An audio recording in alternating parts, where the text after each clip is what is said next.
Lëvizja socialiste për integrim ka kërkuar që të rishikohet vendosja e akcizës për gazin e automjeteve, çka pritet të rrisë çmimin me rreth 13 lekë për litër. Gjatë raportimit në Komisionin e Veprimtarive Prodhuese për buxhetin e vitit 2017, Ministri i Mjedisit Lefter Koka u shpreh se duhet nxitur përdorimi i gazit pasi ul ndotje në ambient. Do të kërkoja që të paktën ky zë në paketën fiskale të rishihet.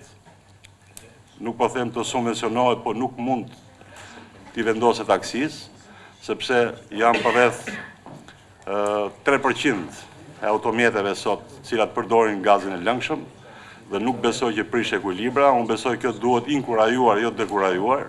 Opozita ngriti si shqetësim faktin se vendosja e kësaj akcize do të prek në masë qytetarët që e përdorin ato për ngrohje dhe gatim. Si mund të bëhet ndarja midis akcizës për gaz auto dhe gaz për familjar, kur shumica familjarëve shkojnë, jeni ju prezent, edhe e dinë se cili për ju që shkon dhe mbush ato bombolat që përdoren për ngrohje në pikat e ku mbushen edhe makinat.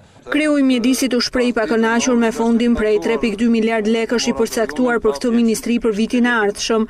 Kemi pra një deficit për sa i përket monitorimit në të gjitha fushat e monitorimit, gjithashtu dhe të inspektimit.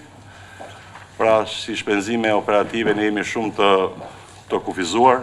Komisioni u përfshi nga debatet në lidhje me ndërtimin e një teci me torf në Maliq të Korçës. Për sa kohë drejtoj komisionin, dakor, do bëj atë që nuk do. Në seancë parlamentare me fjalë për çdo gjë. Mendoj që është një moment ku duhet të jemi të kujdesshëm, mos marrim iniciativa për të ndryshuar raportet klimaterike. Sepse i kemi bërë shumë dëme deri në këtë moment që flasim vendit.